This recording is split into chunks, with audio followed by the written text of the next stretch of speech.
السلام عليكم ورحمة الله وبركاته.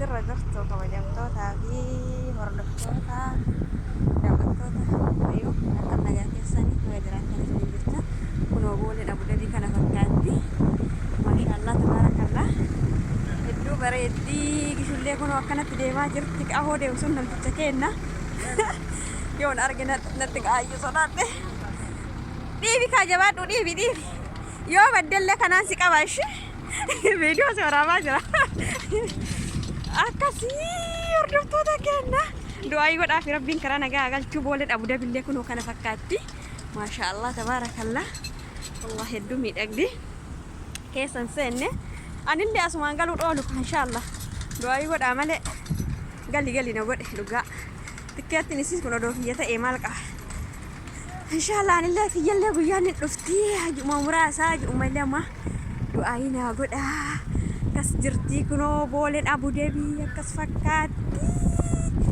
هدو بردي أصغر كلمة سورابا قول له قول له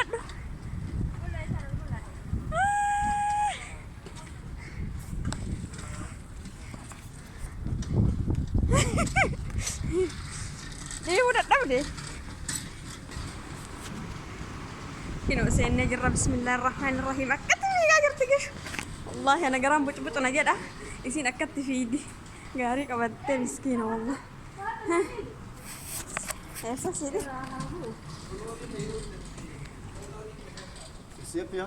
يا Muka.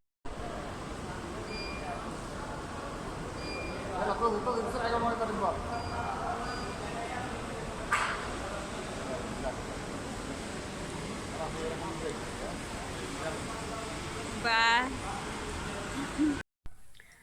السلام عليكم ورحمة الله وبركاته كبجمتوتا في جالتمتوتا دوتوتا أم أيوب الشمار كفوني تردرتو جولي ورمو كالي بلجرحتاني سنين جدا الحمد لله رب العالمين أنا سنين كوتي فيان ترى جدي بوئين دي متفاقين دي قاتل سكينة إنها إيقا كسي سنين جدا كن وقشون جيسي قباقي جدي بإيه والله مني من نتفاقاتو أرمني نمالي نتفاقاتا هنجرتو أما تأفرقوت ولين تآباني أما تأفري كان جتشود أقول يا تكلي يعني أسيباتي سلين بكبرا ولتين بيت وانلي أما تأفرقوت ولين تنهر أقرو غرغر باني جرا الحمد لله رب العالمين ربي منقام بيسي تتاقل شون اللي ربي ما تيجي نقال ناقل شون إن شاء الله يرودو كي سبتين إسين كلاس ترتي جرتي أجكي سبت فيديو باقي مرونة تولو دي يعني نمتك أربعة مخانا جروان تأهيفي بقى فيديو باقي ورابو نتيهم تولي تكو ما تكو ورابي نتيهم تولي بقى أنا اللي بدو تكامير كيسا قالي بويا توري نمو تكو والبرتيني أما تاقنا إيسي نمو بيا تكالما وديو تائه يدو جرا والنياتا باقي تكو نتيقان والله كباهي وانا كان كيسا تحفو رافي الحمد لله على كل حال أنا اللي ربي نجان هاقل شو إن شاء الله دعينا ودعك دعينا ودنبي كبا أكاسي سنجد أكبرامو ونسي فدام وربادي إني بدان جستو أو نك فيديو كنا مرو لنا بدي والله بولي سانكيسا في جتشو بيجولين دعوتني أكاسي بويان سبب بالله أفني أكجرون ترو في دي جستو أو نسان كبتني أفني ترو في دي جولين بويا كيسا كمالي بويا جراني kanaafuu uffata baay'istanii hin bitinaa warra dura bitattanii yoo kaargoo godhattan malee kiiloo 46 ol hin taru wallahi kiiloo 46 jechuun immoo iyyuu shaanxama takkatti jabduudha fi waan xiqqoo shaanxaa xiqqoo yoo taate malee waan baay'ee xiqqaadha akkasitti achi keessatti keessaa goorsisanii ijoolleen keessaa gooranii mallaqallee guddaa nama kafalchiisan waanuma xiqqootti wallahi mallaqa guddaa nama kafalchiisan nuti amma shaanxaa saniin agartan jedhee yaada inshallah viidiyoo xiqqoo sii maree jira shaanxaan sun hundi kiiloo shaanxaan lama jechuu kiiloo meeqa ta'e kiiloo 62 jechuu umallee keessa hin jiru xiqqoo tokkasi ulfaataan maal akka ta'e illee hin beeku dhugaa rabbi innaa شانطة سنرت مية كفلتي تفكاري والله سلا إرادي بين شانطة تكون إرادي دا قرونا متجها قلتهم وفي ساعتي المقفلي والله كفلي في akkasii qarshii 560 kaffale diraama jechuudha. Diraama 560 kaffalee dhaabbatatti uummata xiqqoo takka irratti jechuudha. Sanuu yoo du'ani faana deemuu waadhe hin beeku ani wallaahi. Uffata micatti xiyyaa ergee fi yoo taree fi ilaalaa yoo hin tariniif hin deebi'anii akkana jalaa hin genne jedhee kadhadhe. Isaanillee yeroo jalqabaatiif na diddiidan malee ergasii na eeyyamanii alhamdulillah. Waliin akkasitti deemnee araa haa galatoomu namtichi keessumaa akka fuudheetiin hin galuu ni heddu uffata kaan darbinee kaan akkas akka taruu ni heddu waanummaan goonullee nutti dukkanaa'ee dhiisaa nuun jedhe namtichi dhiisaa kalaatiin kafalaa nuun jedhe mallaqa qallee qabannee hin deemne sanirraa nuyyuu waan akkasaniitti mallaqa hunda kafaluu wallaahi hedduu nama ulfaata. Ijoolleen akkanatti booyaa jiran achi keessa dhaabbatanii jechuudha. Warri madaamiin wajjin ol hin seenne madaamiin takka takka nama wajjin ol hin seentu alumatti buusteetu maan tikeetii kennitee biraa deemti. Ijoolleen akkasii baay'ee tokko dhaabatanii waan mallaqallee harkarraa hin qabanii uffata kamiin akka darbanii kamiin akka dhiisan wallaalanii achi keessa dhaabatanii bu'anii. Kanaafuu mallaqa teessan qabadhaa galadhaanii yoo dura bitattanii jiraattan kaargoo godhadhaa malee akkanuma jettanii naataraa namatti kennadhaa yookaan jettanii akka uffata achiin deemtanii hin ganne yoo hin gatu garaana nyaata jettanii immoo birrii guddaa isin kafalchiisan.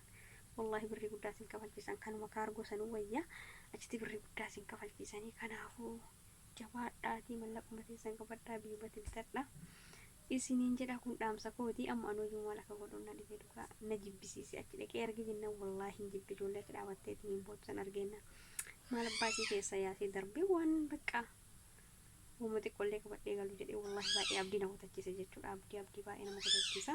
Kaargolleen jechuudha baay'ee guddiidha. Maal akka ta'e hin beeku jireenyi wallahi kanuma hunda qaalofte.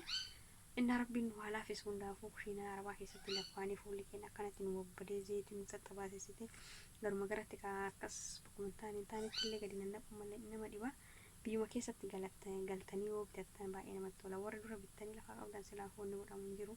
Waan isin taree waan isin tarellee akkasumatti ilaaltanii warri ganaa bituudhaaf yaada qabdan immoo biyyumatti bitadhaa. Na jibbisiise wallahi hin jibbe jennaan hin jibbe. Ijoolleen akkasitti keessa dhaabatanii bu'an hedduu garaana nyaatanii walla innaata akkasiitii xiqqoo malee nama hin gargaaran kana keessa uummanni achi keessa jiran sun mujrima wallahi. Biyyi teenne sun biyyuma mujrimaati. Xiqqisho malee yaani kiiloo 50 malee odoo namaa godhanii waa takka akkasii hasaallee sirra dheeressee kun jala siinatti jiranii nagaanaa kaa egaa akkasii dhiifama viidiyoo jala siinadhaan adda kutee akkasii siin jedhaa hordoftoota kiyya. Jabaadhaa shamarran mana madaamii keessa jirtan jabaadhaa dhugaa rabbi bakka hundatti yoo gabbaan mallaqa biyya namaatitti mallaqa biyya keessatti yoo gabbaate bakki gadi baate bakki deemtu mallaqa hedduu ulfaatti. Haa ta'u hundaafuu nagayaan galuu waa hunda dursa waan ta'eefi maatii ofiitti nagayaan galuu waanuma hunda dursa.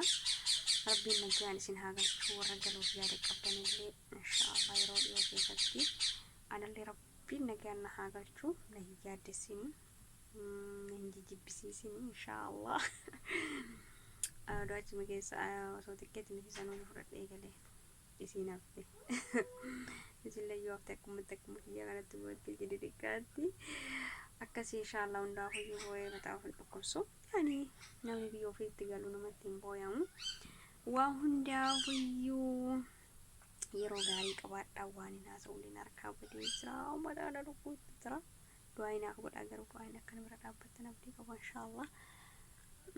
Odoo saraatanyaa wanni moo'illee taatu naaf fidani maaliin misilaallee wanni Ugaandaa Ugaandaa mallee taatu naaf fidani dhugaa rabbi inshaallah. Du'aa inaa godhaa isiniin jedha hordoftoota kiyya. Akka saraatanillee naaf fidanii waliin daleenyu wal buhaarfannu beeyaa birallee taatu namni wal buhaarfata. Nama hojii dalaganii namaan gargar bayuun wallaahi baay'ee ulfaata. Kophaa kan kee dalagu caala kophaa ofii dalagan wayya.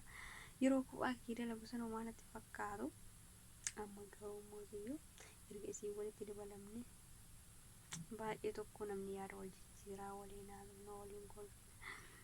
Waa hundaafuu kan isin jedhe isin himuu hin danda'u. Du'aa inaaf godhaa isillee rabbiin karaa nagaa galchu. Amma xiyyaara kortee jirti deemaa jirti. Rabbiin xiyyaara nagaa godhee nagayaan maatii isii biratti si haa buusu. Akkasiis jedhaan baay'ee haa ta'uun illee narkaa badee nageenyaaf ta'a yeroo gaarii naaf qabaadhaa. Hiriyoonni isillee os keessa jiraattan kinoo isin geggeessee dhufee jira. Bishoon baay'ee jedhee akkasii nageenaaf taasiniin jedha.